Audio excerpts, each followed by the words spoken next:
Hello बच्चों, कैसे हैं आप लोग। आज के लेक्चर में हम प्रैक्टिस सेट 2.1 के बारे में बात करेंगे। ठीक है स्टूडेंट, तो इसको पहले स्टार्ट करने से पहले हमें कुछ बेसिक इन्फॉर्मेशन पता होनी चाहिए स्टूडेंट। तो देखो एक एक करके हम समझ लेते हैं। प्रीवियस लेक्चर में भी हम लाइन के बारे में देखे हैं। तो लाइन के बारे में मैंने बताया था आपको लाइन क्या होता है स्टूडेंट। ठीक है, लाइन मैंने ये रिप्रेजेंटेशन बताया था। ठीक है, लाइन क्या होता है, breathless length is known as, ठीक है, breathless length is known as line. ठीक है, लाइन की डेफिनेशन हमने यही बताया था। इसके कोई एंड पॉइंट नहीं होता, it has no end point. इधर भी बढ़ा सकते हैं, इधर भी बढ़ा सकते हैं। ठीक है, इतनी बात समझ में आ रही है स्टूडेंट। इसका रिप्रेजेंटेशन कैसे करते हैं, जैसे अगर मान लो ए बी है तो इसको कैसे रिप्रेजेंट करेंगे, ए बी दिस वन। तो लाइन का रिप्रेजेंटेशन ये है। इतनी बात समझ में आ रही है स्टूडेंट। दूसरी बात, ray of line, ray of line. तो रे ऑफ लाइन क्या है स्टूडेंट, अगर मान लो यहां से कट करके बाहर निकाल दिए, सपोज करो ये पॉइंट पी है। ठीक है, तो जैसे ये एक एरो इधर है, जैसे पी बी, ये क्या है, रे ऑफ लाइन, या दिस वन पी ए, ये रे ऑफ लाइन है। इतनी बात समझ में। इसका एक ही एंड पॉइंट होता है, वन एंड पॉइंट। इसके पास नो एंड पॉइंट, इसके पास वन एंड पॉइंट, मतलब इनिशियल पॉइंट होते हैं, मतलब स्टार्टिंग पॉइंट इसके हैं रे ऑफ लाइन के।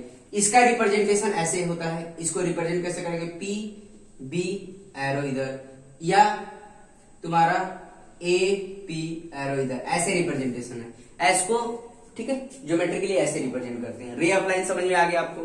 ठीक है, इनकी मतलब फिक्स लेंथ नहीं होती, इसको हम डिफाइन नहीं कर सकते स्टूडेंट। ठीक है, एक अगर एग्जैक्ट इसको ड्रॉ करना चाहे तो हम ड्रॉ नहीं कर सकते। ठीक है, रे ऑफ लाइन को भी ड्रॉ नहीं कर सकते क्योंकि अप टू इनफाइनाइट लेवल तक जाता है ये। इसको पेन और पेपर पर तो हम ड्रॉ कर ही नहीं सकते। ठीक है, अब यहां पे देखो लाइन सेगमेंट की बात करेंगे। सेकंड थर्ड है लाइन सेगमेंट, लाइन सेगमेंट। ठीक है, सेगमेंट मतलब लाइन सेगमेंट का मतलब इसका कुछ पार्ट, जैसे ये लाइन है पी क्यू, तो ये जो एक लाइन सेगमेंट होगा ये जैसे क्यू पी, इसको हम क्या बोलेंगे, लाइन सेगमेंट। मतलब लाइन का छोटा सा पार्ट की बात करेंगे, तो ये हो गया लाइन सेगमेंट हो गया। इसको कैसे रिप्रेजेंट कर, जैसे क्यू पी, ठीक है, ये हो गया। मतलब इसके तरफ, इसके देखो, इसके दोनों तरफ एरो था, इसके वन तरफ एरो है, इसका नो एरो। इसके पास एरो होता है नहीं, इसकी फाइनाइट लेंथ होती है। ठीक है, मतलब इसकी फिक्स लेंथ होती है, समथिंग फिक्स लेंथ होती है, बट इन दोनों की फिक्स लेंथ नहीं होती है। आई बस समझ में। इसके इनिशियल और फाइनल पॉइंट्स होते हैं, बट इसका इनिशियल पॉइंट होता है, फाइनल पॉइंट नहीं होता। ठीक है, इसका ना ही इनिशियल पॉइंट होता है लाइन का, ना ही फाइनल पॉइंट होता है। इतनी बात समझ में आ रही है स्टूडेंट, क्लियर है। तो इसकी फाइनाइट लेंथ हो सकती है। इतनी बात समझ में आ रही है स्टूडेंट, क्लियर है। तो ये तो लाइन सेगमेंट का हो गया। देखो कॉन्ग्रुएंट सेगमेंट क्या होता है, फोर्थ पॉइंट, कॉन्ग्रुएंट सेगमेंट। ठीक है, कॉन्ग्रुएंट सेगमेंट।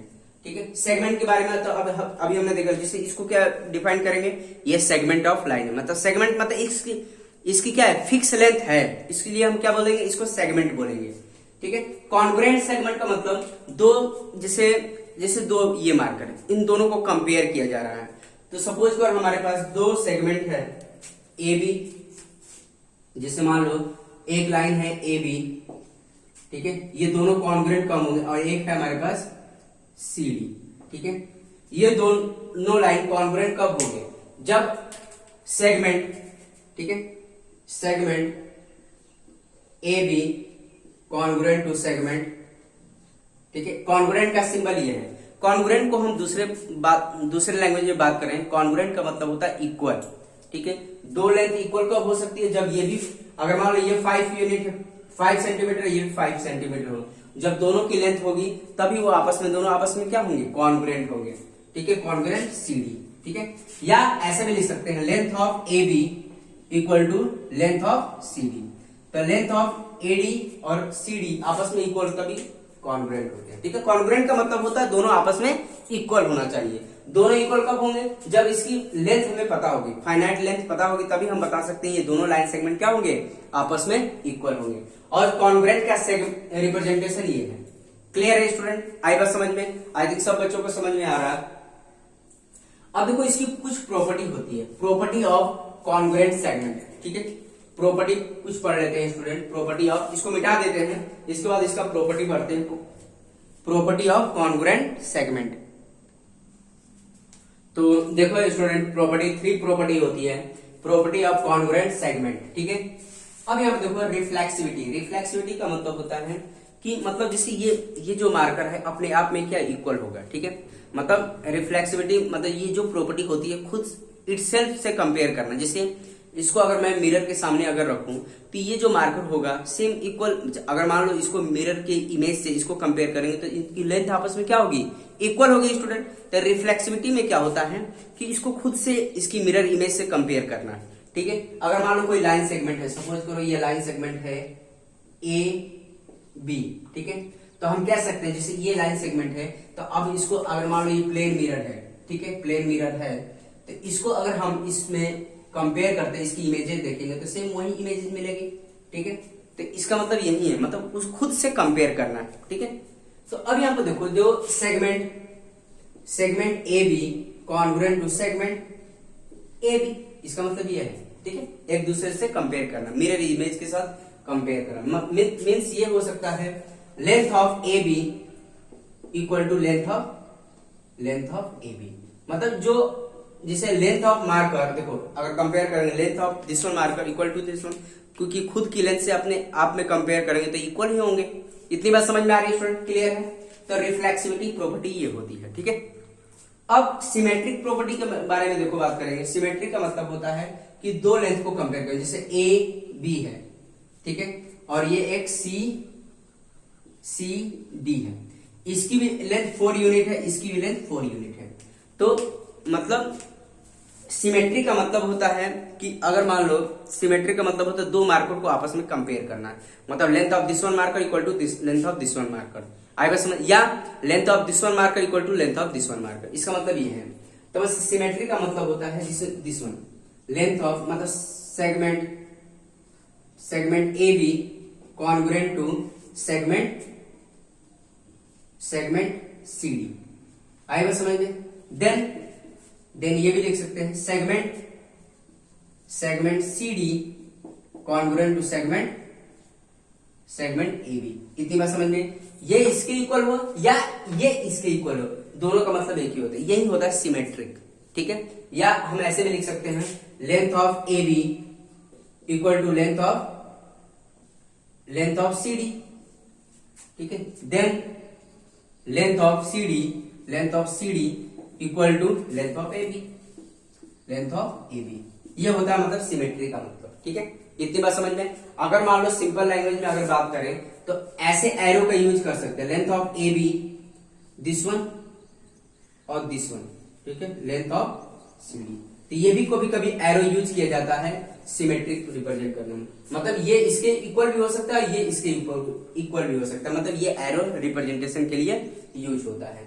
तो ये होता है सिमेट्रिक, मतलब सिमेट्रिक में क्या होता है दो लेंथ को कंपेयर करना, जैसे ये दो मार्कर को कंपेयर करना, length of this one marker equal to length of this one marker, या length of this one marker equal to length of this one marker. इतनी बात समझ में आ रही है स्टूडेंट, क्लियर है। आई थिंक सब बच्चों को समझ में आ रहा है, ठीक है। तो रिफ्लेक्सिविटी में हमने खुद की इमेजेस से कंपेयर किया, सिमेट्रिक में हमने दो इक्वल लेंथ के मार्कर को कंसीडर किया, या इक्वल लेंथ का कोई भी ऑब्जेक्ट ले लिया, उसको दोनों को कंपेयर करके हमने सिमेट्रिक की प्रॉपर्टी को बताया। अब देखो ट्रांजिटिविटी में हम देखो कर देते हैं, इसको मिटा देते हैं। तो इसमें क्या होता है स्टूडेंट, 3 ऑब्जेक्ट को हमें बताना होता है। सपोज करो जैसे हमारे पास एक लाइन ये है L1, ये क्या है L2 और ये क्या है L3, ठीक है। अब तीनों लाइन आपस में पैरेलल है। पैरेलल लाइन आपको पता ही है, 2 line are said to be parallel if there is no intersection between them. तो मतलब ये देखो L1 पैरेलल टू L2 है, ठीक है, and L2 parallel to L3 है। इसका मतलब क्या होगा, देखो L1 इसके पैरेलल है, L2 इसके पैरेलल है, ठीक है। तो हम कह सकते हैं L1 जो पैरेलल होगा then L1 parallel to L3, मतलब ये ट्रांजिटिविटी प्रॉपर्टी है। मतलब दो ऑब्जेक्ट को कंपेयर किया, मतलब ये इसके पैरेलल था, ये इसके पैरेलल है, तो फाइनली हम कह सकते हैं L1 जो होगा L3 के पैरेलल होगा। तो ये होता है transitivity property of two congruent segment, मतलब कॉन्ग्रुएंट सेगमेंट की ये प्रॉपर्टी होती है। अगर मान लो इससे कंपेयर करना है, सपोज करो हमारे पास 3 लाइन सेगमेंट है, जैसे ए बी और ये भी सी डी और एक है ई एफ, ठीक है, ई एफ। क्लियर है? अगर मान लो देखो ये 4 यूनिट, ये 4 यूनिट, मतलब ये इसके इक्वल है, देखो हम कह सकते हैं ये इसके इक्वल है, फिर ये इसके इक्वल है, तब कह सकते हैं ए बी जो होगा ई एफ के इक्वल होगा। इतनी बात समझ में आ रही है स्टूडेंट? क्लियर है? तो देखो इसको लिखना कैसे है, मैथमेटिकल लैंग्वेज में लिखना कैसे है स्टूडेंट? देखो segment A B congruent to segment C D and segment C D congruent to segment E F, ठीक है। देन ठीक है, इतनी बात समझ में? ये इसके इक्वल हो गया, सी डी ई एफ के इक्वल हो गया, तो हम फाइनली कर सकते हैं then A B, segment A B equal to segment E F, then segment A B congruent to segment E F. इतनी बात समझ में? तो ये लास्ट वाली प्रॉपर्टी है ट्रांजिटिविटी का। या ऐसे भी लिख सकते हैं length of A B equal to length of C D and length of C D equal to length of E F हम कह सकते हैं देन, ठीक है। हमने क्या किया, length of A B equal to length of C D and length of C D equal to length of E F, then this gives to length of A B equal to length of E F. इतनी बात समझ में आ रही है student? Clear है? I think सब बच्चों को क्लियर हो गया होगा ये क्या चल रहा है, property of congruent segment. Clear है स्टूडेंट? तीनों प्रॉपर्टी हमने देख लिया, ठीक है। अब हम देखेंगे मिड पॉइंट का कॉन्सेप्ट देखेंगे, mid point of a segment. देखो इसका मतलब क्या होता है, mid point of a segment. Clear है स्टूडेंट? आई बात समझ में? नेक्स्ट है हमारा mid point of the segment.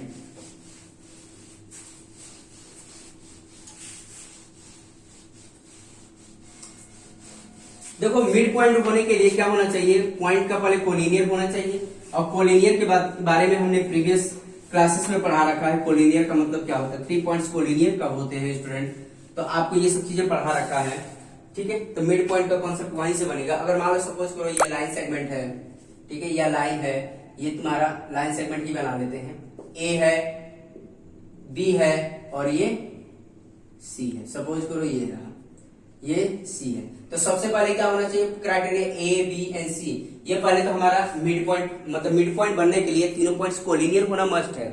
जब तक 3 पॉइंट्स कोलिनियर नहीं हो तब तक हम मिड पॉइंट डिसाइड नहीं कर सकते, ठीक है। इसका मतलब समझ में आ रही बात?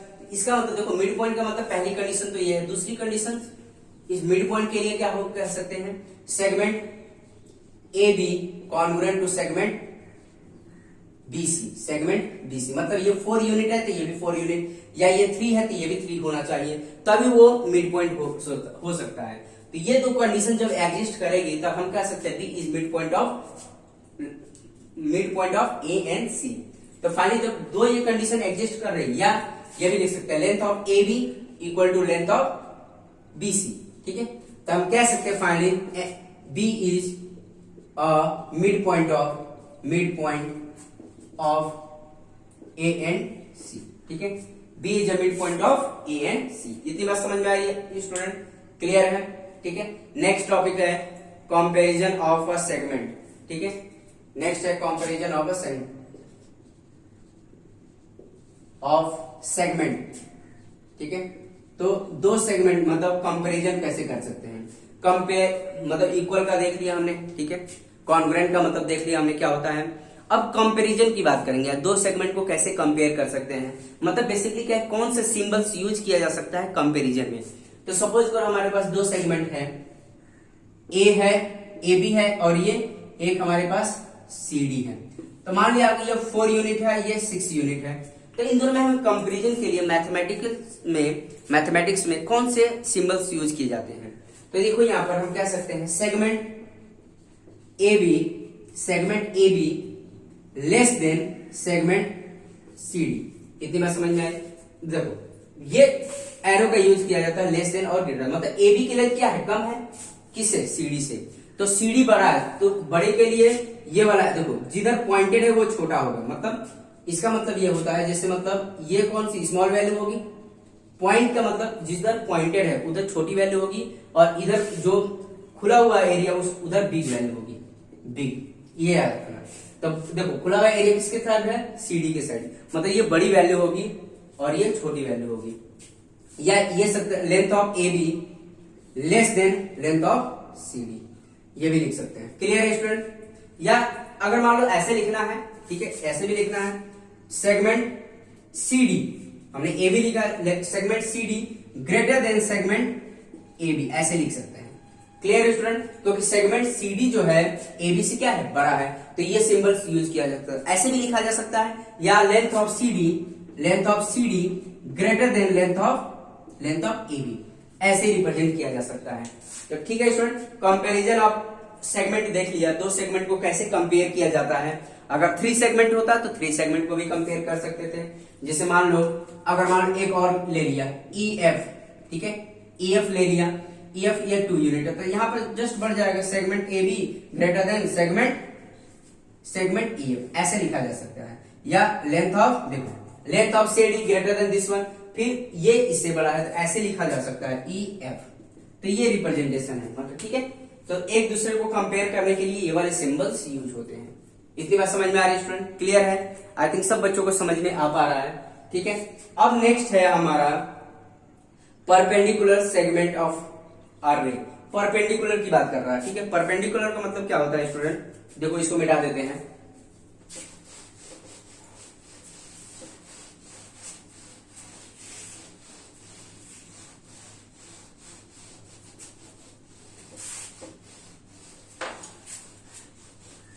देखो परपेंडिकुलर का मतलब क्या होता है स्टूडेंट?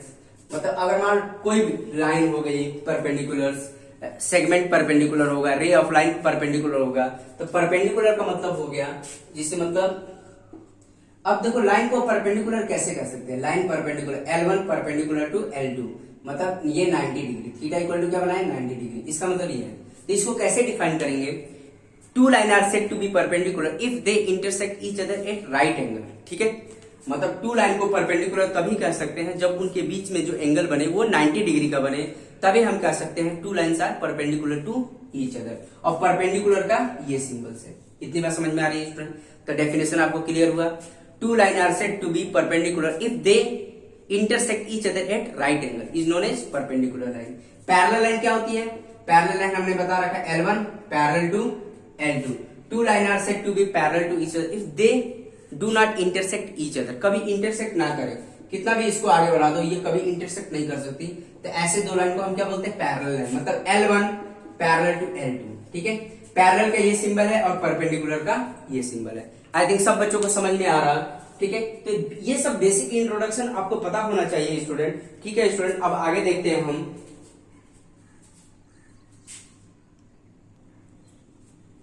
तो देखो बच्चों, ये क्वेश्चन आपका प्रैक्टिस सेट 2.1 का पहला क्वेश्चन है। ये रखा following tables on the point on a number line and there the coordinates decided where the pair of segment given below the table are congruent और नॉट। हमें बताना, देखो पॉइंट दे रखा है, पॉइंट्स दे रखे हैं एंड कोऑर्डिनेट दे रखे हैं, ठीक है। तो हमें सेगमेंट DE एंड AB बताना है कॉन्ग्रुएंट होगा कि नहीं। कॉन्ग्रुएंट का मतलब बेसिकली होता है इक्वल, ठीक है, इक्वल आना। तो इसकी लेंथ निकालेंगे, ठीक है, सेगमेंट DE या लेंथ ऑफ DE। तो लेंथ ऑफ DE कैसे निकालते हैं? लार्जर माइनस स्मॉलर, मतलब point larger coordinate minus smaller coordinate. हमने प्रीवियस क्लासेस में पढ़ रखा है कैसे डिस्टेंस निकालते हैं 2 पॉइंट के बीच में। तो E के कोऑर्डिनेट क्या है? 9 है और D के कोऑर्डिनेट क्या है? 7 है। तो कौन सा बड़ा है इसमें? ये है, ठीक है, क्योंकि मैक्सिमम माइनस मिनिमम होता है। तो मतलब ये क्या DE, मतलब 9 माइनस 7। इतनी बात समझ में आ रही है स्टूडेंट? क्लियर है? 9 माइनस 7। तो फाइनली हमारे पास ये क्या आएगा? देखो इसको हम सॉल्व कर लेंगे तो क्या आ जाएगा स्टूडेंट? तो 9 प्लस 7 कितना आ जाएगा? ये 16 आ गया। क्लियर है स्टूडेंट? आएगा समझ? सेगमेंट DE कितना आ गया? 16 आ गया। अब सेगमेंट क्या निकालेंगे? AB या लेंथ ऑफ AB या distance of AB। Length of AB या डिस्टेंस ऑफ AB की बारे में भी बोल सकते हैं आप। तो AB देखो, तो मैक्सिमम कौन सा है? ये है, तो मैक्सिमम माइनस मिनिमम, तो 5 माइनस 3, तो क्या देगा ये?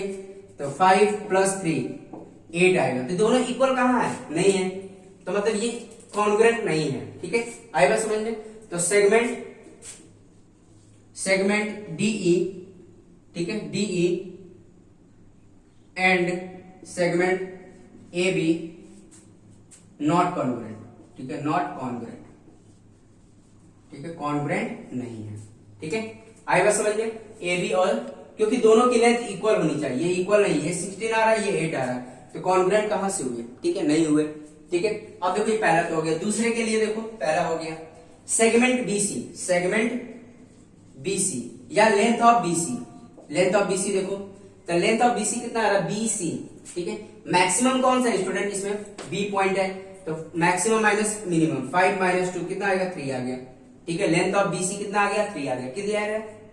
फिर सेगमेंट कौन सा निकालना है, सेगमेंट AD, AD देखो, या length of AD, length of AD, तो इसमें देखो AD निकालना, तो मैक्सिमम कौन सा है इसमें, देखो A की कोऑर्डिनेट क्या है, -3 है, D के कितने हैं, -7 है, तो मैक्सिमम माइनस मिनिमम होगा, तो देखो ये मैक्सिमम होगा माइनस, और मिनिमम कौन सा है, -7, ठीक है। तो ये क्या हो जाएगा स्टूडेंट, -3 और ये कितना होगा, +7, ये कितना देगा, 5 देगा, तो देखो ये भी इक्वल नहीं है, ये 3 है और ये 5 है, ठीक है। तो हम कह सकते हैं ये भी क्या होगा, नो, इसका तो नो आंसर था ही, आपस में कॉन्ग्रुएंट होगा ही नहीं, ये भी नहीं होगा, तो मतलब लिख सकते हैं segment BC and segment AD not congruent, not congruent, ठीक है, ये आपस में क्या होंगे, कॉन्ग्रुएंट नहीं होंगे, इसका आंसर भी क्या है, नो, ठीक है। इतनी बात समझ में आ रही है, segment BC and AD not congruent. अब देखो नेक्स्ट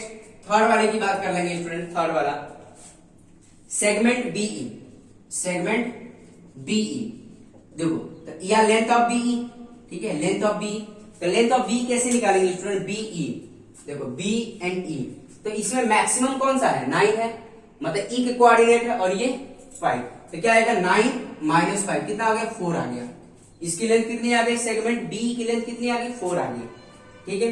फिर अब क्या काम करेंगे, सेगमेंट आप फाइंड आउट कर सकते, बहुत आसानी है स्टूडेंट, कुछ है नहीं, इसका आंसर लगता है ऐसा आएगा, तो AD या length of AD, length of AD, तो AD देखो A और D, तो मैक्सिमम कौन सा है स्टूडेंट, देखो मैक्सिमम कौन सा, देखो AD, ठीक है, AD की बात कर रहा, ठीक है, A और D, तो मैक्सिमम कौन सा है, दिस वन, तो ये तुम्हारा -3 और ये -7, तो ये कितना आएगा, -3 + 7, मतलब ये भी 4 आ गया, तो देखो ये भी 4 है, ये भी 4 है, मतलब हम कह सकते हैं सेगमेंट ये हमारा कॉन्ग्रुएंट होगा, क्यों, क्योंकि देखो दोनों की लेंथ आपस में क्या आ रही है, इक्वल आ रही है, सेगमेंट BE भी 4 यूनिट आ रहा है और सेगमेंट AD भी क्या आ रहा है, 4 यूनिट हो रहा है, तो देयरफॉर हम कह सकते हैं, therefore segment BE congruent to segment AD। इतनी बात समझ में आ रही है, क्यों, क्योंकि दोनों की लेंथ आपस में क्या है, इक्वल है, या ये भी लिख सकते हैं length of BE equal to length of AD। इतनी बात समझ में आई, length of BE equal to length of AD। इतनी बात समझ में आ रही है स्टूडेंट, क्लियर है। इक्वल का मतलब ही होता है कॉन्ग्रुएंट, क्लियर है स्टूडेंट। आई थिंक सब बच्चों को समझ में आ रहा है कैसे सॉल्व करना है, ठीक है स्टूडेंट। आज के लेक्चर में हम इतना ही रहने देंगे, बाकी रिमेनिंग जो क्वेश्चन बच गया आपके एक्सरसाइज का खुद से सॉल्व करिए आप, तो ठीक है, और जो रिमेनिंग क्वेश्चन बच गया उसको आगे हम नेक्स्ट वीडियो में कंटिन्यू करेंगे स्टूडेंट, तब तक खुद से सॉल्व करते रहिए स्टूडेंट, ठीक है स्टूडेंट। तो आज के लिए इतना ही, ओके, थैंक यू।